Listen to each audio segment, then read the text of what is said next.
మరోసారి సాదర నమస్కారాలు.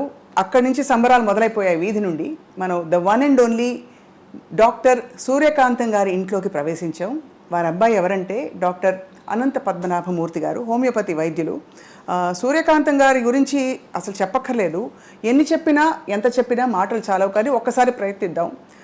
గయ్యాళితనం ఎంత గయ్యాళిగా ఉంటుందో నిరూపించడం ఆవిడకే సాధ్యమైంది. కోడల్ని రాచి రంపాన పెట్టాలన్నా, కొడుకుని చెప్పు చేతుల్లో ఉంచుకోవాలన్నా, అల్లుండి ఇంకా కూతుర్ని అందరినీ కూడా ఒక్కసారిగా ఒక్క గొంతుతో గర్జించి అదుపులో పెట్టుకోవాలన్నా వారికి మాత్రమే చెల్లింది. అలాగే 300 పాత్రల్లో నటించి ఆ 300 పాత్రలు దాదాపు దగ్గరగా ఉన్నా కూడా ఎక్కడ బోర్ కొట్టించకుండా నటించడం వారికే సాధ్యమైంది.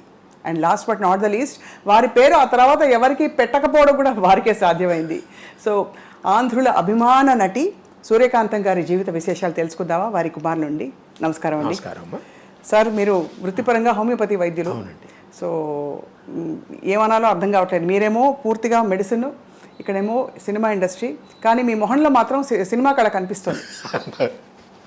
అంటే మీకు ఎక్కడో అభిరుచులు అవన్నీ ఉన్నాయని అర్థంతో పాటు తిరిగామండి బాగాను సినిమా షూటింగ్లకి వాటికి. అందువల్ల అందరితో పరిచయాలు ఉన్నాయి. అందుకనే మొన్న మెడ్రాస్లో అంత ధైర్యంగా నేను చేయగలిగాను. పెద్ద వాళ్ళని పిలిచి అమ్మ పేరు మీద వచ్చారంటే మీరు ఆలోచించండి. ఆవిడకు ఉండే పేరు, ఆవిడ వల్ల తిరిగిన. ఇప్పుడు రాజశ్రీ గారు వచ్చారు సినిమా ఫీల్డ్లో, తర్వాత జయచిత్ర గారు వచ్చారు, తర్వాత వచ్చి విశ్వనాథరెడ్డి గారు వచ్చారు, నాగిరెడ్డి గారు అబ్బాయి ఆయన వచ్చాడు, తర్వాత ఆదిశేషయ్య గారు వచ్చారు. అట్లా చాలామందిని పిలిస్తే వెంటనే ఒప్పుకుని వచ్చారు. దానికి నిజంగా అమ్మే 90% అమ్మే.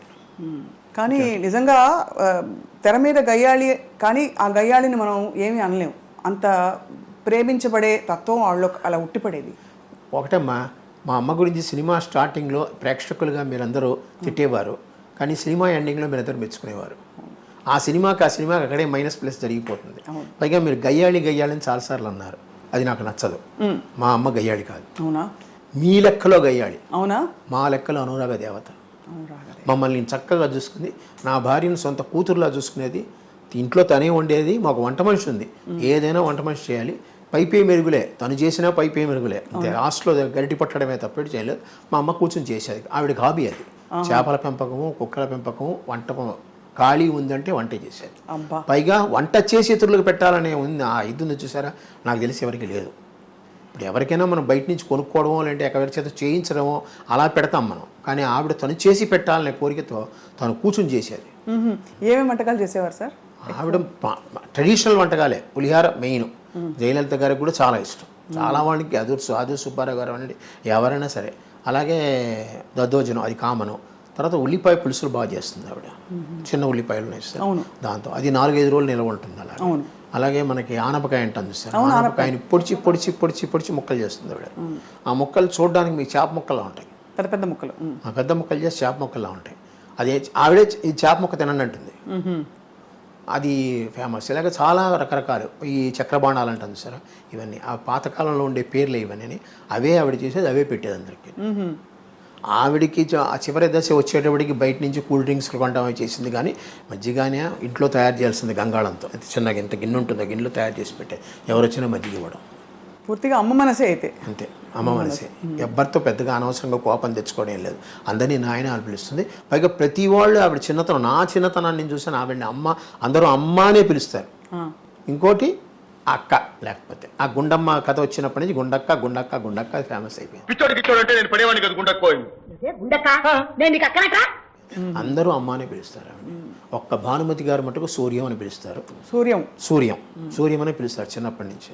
అలాగే కొంతమంది పాతకాలపు వాళ్ళు ఉన్నారు. షౌకాత్ జానకి గారు అవరండి, నాగేశ్వరరావు గారు అవరండి, వీళ్ళందరూ. ఎందుకంటే ఆవిడ మొగరాయిళ్ళ ఉండేది అని తత్వం వాళ్ళలో ఉందన్నమాట. షౌకాత్ జానకి అంజలిదేవి గారు అమ్మ అనే పిలుస్తారు. శారద గారు అమ్మనే పిలుస్తారు. విజయనిర్మల గారు అంటే చెప్పనక్కర్లేదు. ఆవిడ ఏది ఉన్నా సరే అమ్మతో మాట్లాడతారు. చాలా ఆవిడ పర్సనల్ విషయాలు కూడా అమ్మతోనే మాట్లాడతారు. అంటే అమ్మ ఆవిడ దగ్గరది. అలాగే జయలలిత గారు, ఆవిడకి అమ్మే. కారణం ఏంటంటే సంజయ్ గారు అమ్మకి క్లోజ్ ఫ్రెండ్. అందువల్ల సంజయ్ గారు పోయినప్పుడు అమ్మ ఆవిడ దగ్గర తీసుకుని చూసుకున్నారు. దాంతో ఆ యొక్క అభిమానం ఆవిడకి చివరి వరకు ఉంది. మీరు హోమియోపతి డాక్టర్ అవ్వాలన్న కోరిక వారిదేనా? ఆవిడ కోరిక. నేను ఎంకామ్ చదివాను మేడం. ఎంకామ్ చదివితే బ్యాంక్లో ఉద్యోగం వచ్చింది 1974. ఈ హోమియోపతి 72-73లో డిప్లొమా కోర్స్ ఒకటి ఉంది, అది అమ్మే చదవమని చెప్పారు. ఇప్పుడు డాక్టర్ గాలి బాలసుందరరావు గారిని ఉండేవారు, చంద్రమోహన్ వాళ్ళ మామగారు. ఆయన చెప్పాడు, నువ్వు హోమియో చదువుకో, బాగుంటుంది నీకు, మీ ఇంట్లో వాళ్ళకి కూడా హోమియో చాలా ఇష్టం, ఏదో నా పేరు కోసం నా దగ్గరికి వస్తారే కానీ మీకు అది బాగా పనిచేసింది, నువ్వు హోమియో డాక్టర్ అవ్వు, డిప్లొమా ఉందని ఆయనే చెప్పారు. కుప్పికారం ఒక ఆయన ఉంటే ఆయన దగ్గరికి పంపించారు. ఆయన ద్వారా నేను నేర్చుకున్నాను, 2 సంవత్సరాలు డిప్లొమా చేశాను. తర్వాత నాకు ఆంధ్రా బ్యాంక్లో ఉద్యోగం వచ్చింది. ఆ కాలంలో అంతా 100 వాట్స్ బల్బులు కదా, ట్యూబ్ లైట్లు కూడా లేవు. నేను చెప్పే 72, 73లో ఆ వేడిలో ఫ్యాన్ వేసుకోకుండా పొట్లాలు కట్టాలంటే నా వల్ల కాదు. అందుకని మూట కట్టి పటకమే వారేశాను. బ్యాంకులో జాయిన్ అయ్యాను. ఆఖరికి 2000లో నేను ట్రాన్స్ఫర్లు తట్టుకోలేక నేను రిజైన్ చేశాను జాబ్. అప్పటి నుంచి మళ్ళీ హోమియో నాకు జీవితం అమ్మ నేర్పింది. అమ్మ ఆనాడు అంత దూరదృష్టితో ఆవిడ నాకు అది నేర్పించబట్టి ఈరోజు నాకు పెన్షన్ చాలా తక్కువ వస్తుంది. నాకు వచ్చేది 32,000 అంత పెన్షన్. అయినా కూడా నాకు హోమియోపతి వల్ల కొంచెం ఆదాయం ఉంది. అది ఇది కలిపి చక్కగా అందరికన్నా ఈక్వల్ ఒక అప్పర్ మిడిల్ క్లాస్ పర్సనాలిటీగా నేను బతుకుతున్నాను. హాయిగా అదే అమ్మ నటించిన పాత్రలు అన్నిట్లో అంటే మీరు చాలా షూటింగ్స్కి వెళ్ళేవారా? దాదాపు నేను ఖాళీగా ఉన్నప్పుడు అమ్మ షూటింగ్కి వెళ్తాను. ఇంకా నాకు వ్యాపకం లేదు. నాకు సాధ్యమంత వరకు మీరు ఏమనుకోనంటే ఆ పదం మంచిదో కాదో అని అమ్మ కూర్చుని. అవునా? అదే ఆవిడ ఏం చెప్తే అదే అలాగే అని నేను ఇప్పటికీ ఆవిడ పద్ధతులు పాటిస్తూనే ఉంటాను. పొద్దున్న 4 గంటలకు లేవడం, ఇద్దరం లేస్తాం. తను తొందరగా స్నానం చేస్తుంది, కొంచెం లేట్గా చేస్తాను అంతే. తను 5కే చేసేస్తుంది, నేను 6:30, 7 గంటలకు చేస్తాను. అది ఆఫ్ లేట్. నా ఖాళీ అయిన పేపర్లు చదువుకుని లేస్తాను అనమాట. అట్లాగా ఆవిడ పద్ధతులు అన్నీ. భోజనం కూడా పొద్దున టిఫిన్ 8:30కి. అప్పుడు మేము సద్యాన్నం తినడమో, వేడన్నం పెట్టుకుని తినడమో, అన్నమే పొద్దున. టిఫిన్ లేవు ఆ కాలంలో, మాకు టిఫిన్ లేవు. మా ఇళ్లలో టిఫిన్లు ఉండవు. ఈ బజ్జీలు, పూరీలు ఇలాంటివి, ఇడ్లీలు ఏమి ఉండవు. కావాలంటే బయట తినడం ఏమైనా. ఆవిడ అమ్మ పక్కకి బయట ఇష్టం లేదు, బయట తిండి ఏది పడదు. అందుకని అన్నీ ఆవిడే చేసుకుంటుంది, ఆవిడే తింటుంది, ఆవిడే పెడుతుంది. దాదాపు ఒక హీరోయిన్కి రావాల్సినంత స్థాయి గుర్తింపు అమ్మకి రావడం, అలాగే అమ్మగారి పేరు మీదే కొన్ని సినిమాలు అంటే గుండమ్మ కథ లాంటి సినిమాలు టైటిల్ రోల్ ఆవిడే. సో ఇవన్నీ మీకు అప్పట్లో తెలిసిందా వారి ఘనత ఏమిటి, ఎంత గొప్పవారని? గొప్పవారని తెలుసు, ఎందుకంటే అందరూ గౌరవిస్తారు. అప్పుడు నాకు గుండమ్మ కథ టైంలో చాలా చిన్నపిల్లవాడిని నేను.